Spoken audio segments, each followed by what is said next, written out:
Bien le bonjour à chacun, chacune, contente de vous retrouver. On se retrouve pour accueillir la grâce. On se retrouve pour connecter, connecter à la voix de Dieu, à la voix qui s'entend et à la voix sur laquelle on chemine. Donc, se centrer sur lui, accueillir sa douceur, sa présence, son amour. Donc, je vous invite à vraiment vous installer confortablement.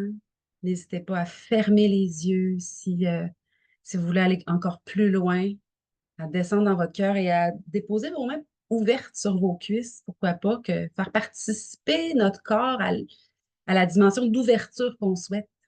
Donc, au niveau de notre âme puis notre esprit, mais que notre corps participe à cette posture qu'on souhaite pour rencontrer Dieu. Donc, on va aujourd'hui méditer le texte du pain de vie, Jean 6, l'évangéliste Jean au chapitre 6, les versets 41 à 51. Je vais commencer par invoquer l'Esprit de Dieu, sa présence. Hein, on va commencer par un petit moment d'intériorité, de prière, finalement. Ensuite, je vais lire cet évangile, suite à quoi on va prendre une petite minute de silence. Je vais passer mon commentaire ensuite, et puis ensuite, on va arrêter l'enregistrement pour partager avec ceux qui sont là en temps réel. On plonge. Au nom du Père, du Fils et du Saint-Esprit. Amen. Oui, Père, Papa, mon Papa d'amour, toi qui me portes dans ta main. Merci. Merci pour ton amour inconditionnel, ton amour si constant, infaillible, sans faille, ton amour tout-puissant qui peut tout et qui fait tout. Merci, Père, pour mon Sauveur, ton Fils Jésus. En son nom, puisqu'il nous l'a dit, Père, au nom de Jésus, envoie-nous l'Esprit Saint, cet Esprit qui fait de nous des fils et des filles de Dieu.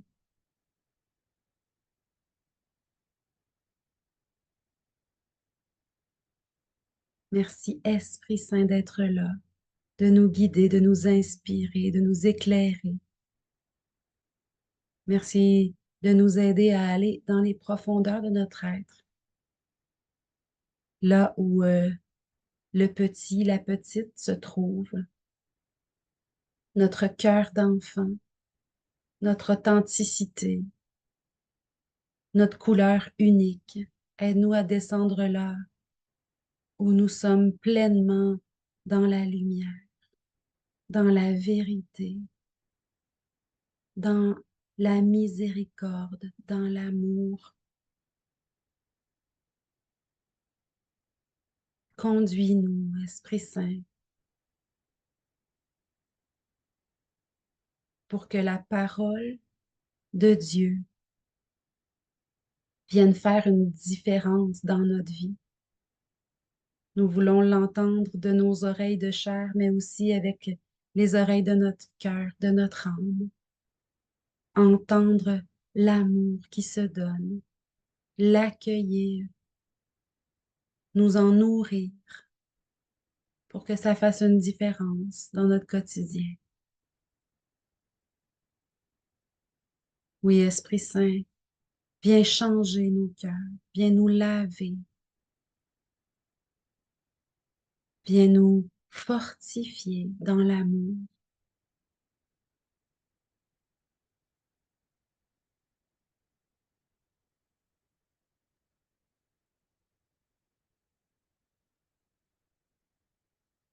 En ce temps-là, les Juifs récriminaient contre Jésus parce qu'il avait déclaré, moi, je suis le pain qui est descendu du ciel. Ils disaient, celui-là n'est-il pas Jésus, fils de Joseph? Nous connaissons bien son père et sa mère. Alors comment peut-il dire maintenant, je suis descendu du ciel? Jésus reprit la parole. Ne récriminez pas entre vous. Personne ne peut venir à moi si le Père qui m'a envoyé ne l'attire. Et moi, je le ressusciterai au dernier jour. Il est écrit dans les prophètes, ils seront tous instruits par Dieu lui-même. Quiconque a entendu le Père et reçu son enseignement vient à moi.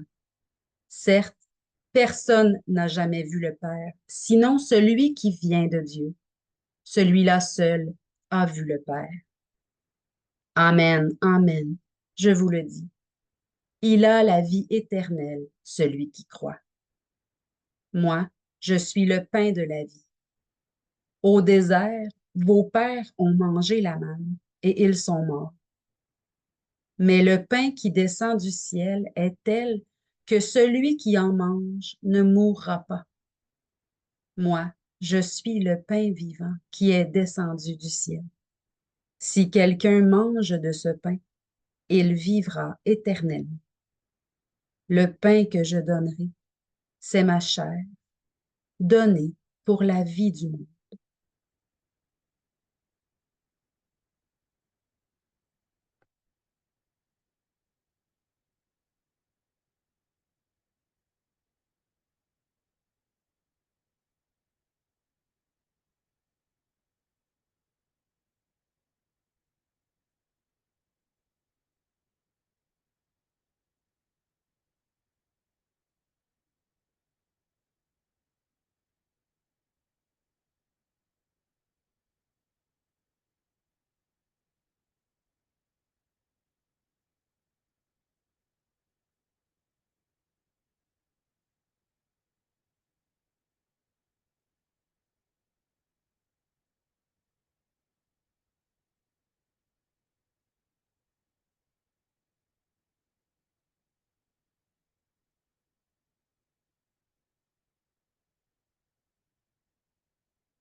C'est très riche comme évangile, très dense même.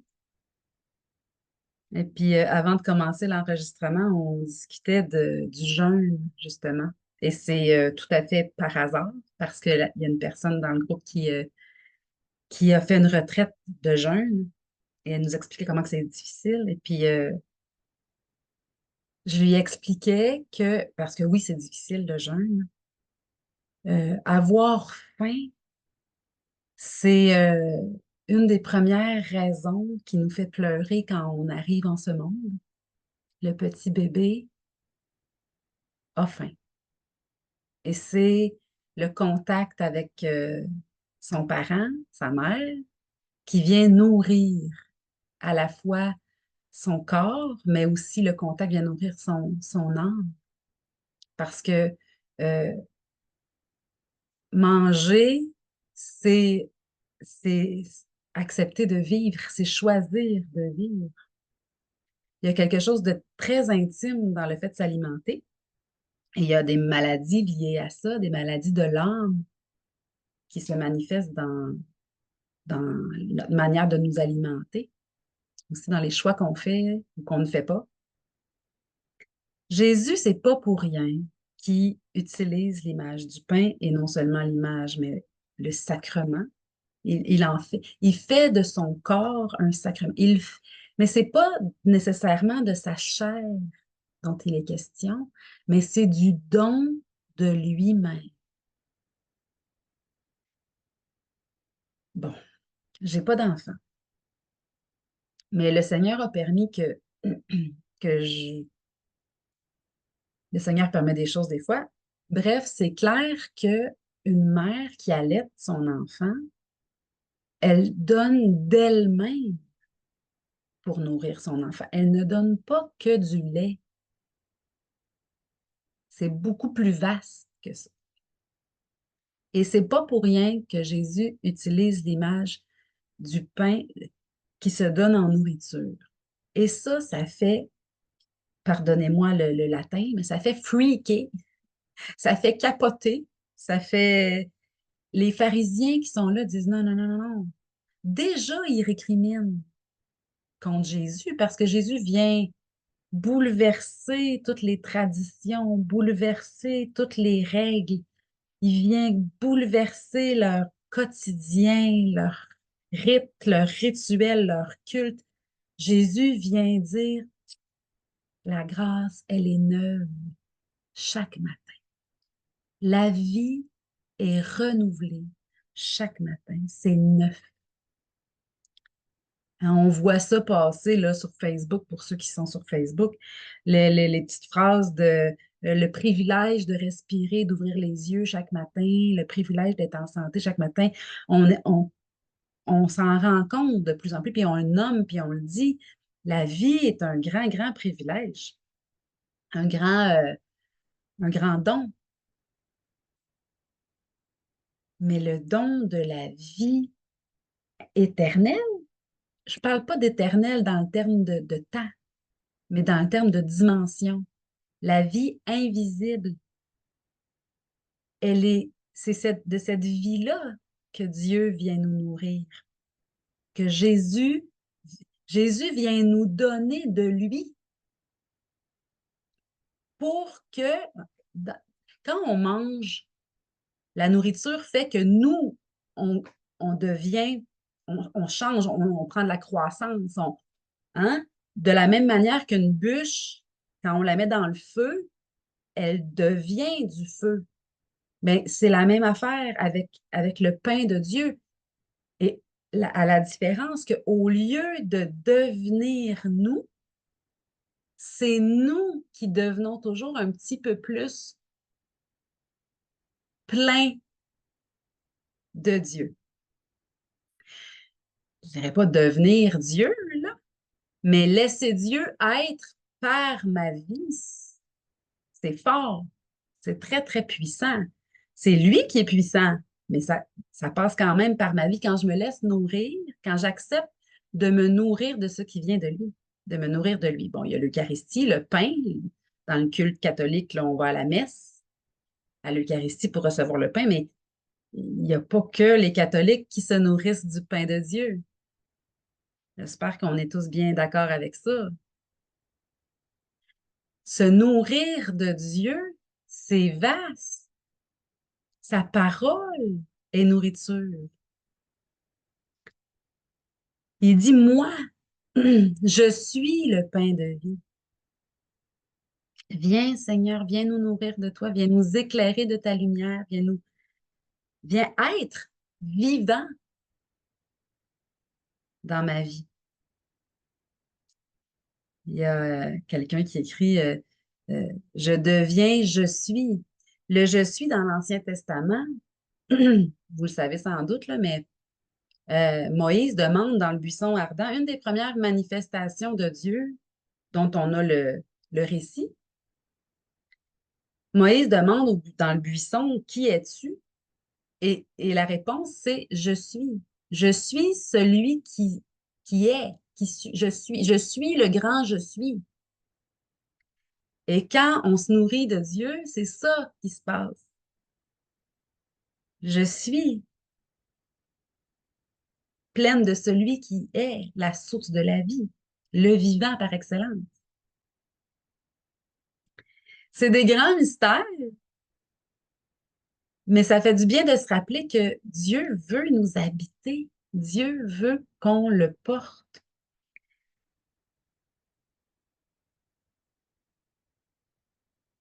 Si quelqu'un mange de ce pain, il vivra éternellement. Et encore là, moi, je pense que oui, il y a la dimension de vie éternelle, bien sûr. Mais il paraît que dans la vie éternelle, on est à l'extérieur du temps. Puis que la relation au temps n'est pas du tout la même. Que les repères temporelles sont autres. Dieu est à l'extérieur du temps. C'est lui qui l'a créé, le temps. Bon, on entre dans de la métaphysique, là, mais cette vie éternelle, c'est cette croissance qui ne se terminera jamais. C'est ça la vie éternelle. C'est pas que dans le temps, c'est dans l'espace. Même l'espace, Dieu est à l'extérieur de l'espace aussi. Le ciel, il paraît que c'est vraiment de toute beauté avec des couleurs qu'on n'a jamais vues, puis avec des. Moi, j'aime beaucoup méditer là-dessus, méditer sur le ciel. Ça m'en donne le goût. Et en ayant le goût du ciel, ça relativise mon quotidien. Ça relativise mes petits bobos. Ça remet ma priorité sur ce qui construit mon ciel. Faites-vous des trésors dans les cieux, là où il n'y a pas de voleur pour venir voler. C'est là qu'il faut se faire son trésor. C'est là qu'il faut bâtir notre maison avec des matériaux d'amour, de nos choix. Euh, voilà. Il vivra éternellement. Il vivra dans ce ciel qui n'a pas de fin. Une chose que j'avais envie de vous partager, deux choses. Les pharisiens, euh, ils ont un rôle important. On a le goût de se scandaliser contre les pharisiens, mais ils sont aussi en nous. Ça m'est déjà arrivé de le dire, mais je pense que ça vaut la peine de se le rappeler. Euh, que en nous, il y a hein, qu'on va prendre des images profanes, des images qui n'ont pas été christianisées, le yin et le yang, le, euh, l'alpha et l'oméga, en nous, le noir et le blanc, les forces du bien, les forces du mal. En nous, même quand on ne le veut pas, on a les deux. On aimerait ça, être rempli que du bien, puis on tend vers ça, puis... mais en nous, il y a. Et faut arrêter de se scandaliser de dire, oh mon Dieu, j'ai pas été correct. Puis le temps qu'on passe à se scandaliser de notre imperfection ou de notre côté sombre, on n'est pas en train d'aimer. Arrêtons de se scandaliser, c'est normal, ça fait partie de la vie. Dès que je m'en rends compte, on se tourne vers du mon Dieu, remplis-moi de ta lumière, de ton amour. Viens m'aider à la prochaine fois faire d'autres choix. Éclaire-moi pour que je puisse me nourrir de toi. On se tourne vers Dieu. Le pharisien, le pharisien en nous veut faire mourir Jésus, veut ne pas avoir à le nommer dans notre entourage. On n'est pas sûr. Il est là, ce pharisien. Puis il y en a eu qui se sont convertis. Nicodème euh, en est un bon exemple. Tournons-nous vers Dieu. Et depuis plusieurs mois, là, je pense qu'on va pouvoir commencer à compter en années maintenant, mais le Père prend une grande, grande place dans ma prière. Puis ce qui est beau, c'est que Jésus, c'est plus mon sauveur. C'est son sang. Mais c'est le sang du Père. C'est les gènes du Père. qui- Puis Jésus passe son temps à nous tourner vers le Père. Et Jésus, je me tourne vers lui tous les jours, là, mais surtout quand j'ai besoin. Puis le Père prend de plus en plus de place parce qu'il me précède avec des cadeaux. Et je me tourne vers lui parce que il faut que je dise merci. Parce que c'est trop beau ce qui m'arrive, parce que c'est une délicatesse trop grande, ça me dépasse. Euh, et, et Jésus le dit, il nous oriente vers le Père. Jésus, il veut qu'on se laisse combler comme des enfants bien-aimés. Jésus est venu nous révéler que de la même manière qu'il est le Fils, comme Le Père m'a aimé, moi aussi je vous aime. De la même manière que Jésus est fils du Père, il est venu faire de nous des fils du Père. Il faut beaucoup d'humilité, puis c'est Dieu. Il est venu faire de nous des fils du Père, des fils bien-aimés du Père. C'est ça qui est venu révéler. Quand vous voulez prier, dites Notre Père, qui est aux cieux, dans le ciel de mon âme, qui est. Et j'avais envie de terminer en vous parlant de ça. Euh, Personne ne peut venir à moi si le Père qui m'a envoyé ne l'attire. C'est le Père qui nous attire à la lumière. Il nous aime tellement, il nous laisse libres de nos choix. Mais il nous enlève les roches de sur notre chemin pour pas qu'on trébuche. Puis il nous fait il nous oriente, il nous envoie son esprit pour nous inspirer, nous donner les bonnes idées, nous éclairer. Il, il nous, euh, il nous aime. Il est écrit dans les prophètes, et c'est Jésus qui le dit dans l'Évangile, ils seront tous instruits par Dieu lui-même. Donc, il dit, personne ne peut venir à moi, ça c'est Jésus qui dit ça, personne ne peut venir à moi si le Père ne l'attire, et moi je le ressusciterai au dernier jour. Mais quiconque a entendu le Père et son enseignement vient à moi. Donc, le Père a comme un grand rôle à jouer et les relations avec nos parents biologiques, nos parents humains, biologiques ou pas d'ailleurs, nos parents, si on peut être adopté, puis c'est nos parents quand même. Nos rapports humains avec ceux qui nous ont éduqués, ceux qui nous ont aimés, ceux qui nous ont choyés ou négligés, c'est les plus grandes blessures de nos vies. 0,5 ans, là, c'est là que il y a beaucoup de choses déterminantes. Et souvent, c'est en lien, la plupart du temps, c'est en lien avec nos parents. Euh, c'est déterminant tant dans le bien que dans le mal. Et il y a des blessures générationnelles qui se perpétuent de génération en génération. Euh, et ça fait partie de la vie. Maintenant, on peut décider de modifier ça en guérissant nos propres blessures pour ne pas les répéter. Puis, si on les a répétées, demander pardon puis réparer, ça se fait. J'en suis un bel exemple. Mais se rapprocher du Père, il y a quelque chose dans notre histoire de vie avec nos propres parents qui vient parfois, ben pas parfois, ça vient toujours mettre comme un filtre sur notre relation avec Dieu qui est Père et Mère d'ailleurs. La miséricorde de Dieu, l'amour de Dieu, c'est la puissance indéfectible de l'amour d'un père avec des entrailles puis une miséricorde sans faille d'une mère. Des fois, les mères, ils pardonnent presque trop à leur enfant. Ben, ça, c'est de l'ordre du divin, là, de la patience de Dieu, qui a des entrailles de mère.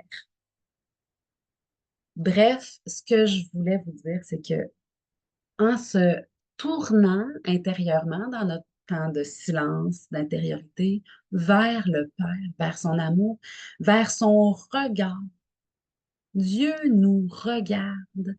Il est là, vivant, présent pour vrai.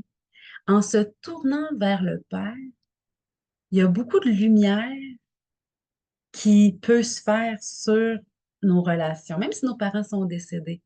Il y a quelqu'un qui nous disait juste avant le début de l'enregistrement que ça fait 2 ans aujourd'hui que sa mère est décédée.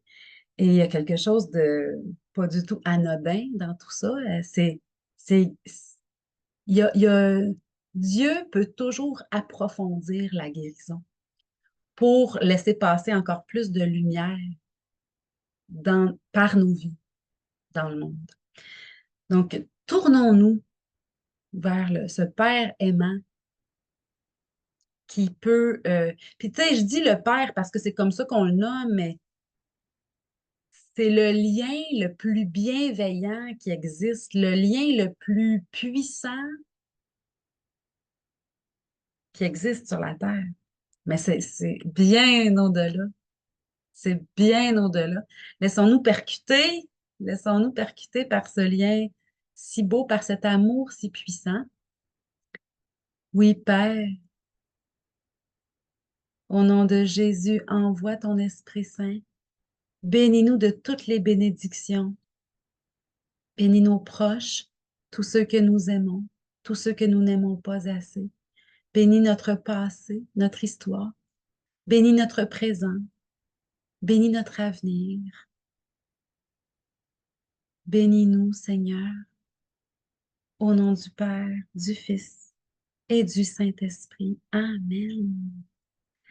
À bientôt!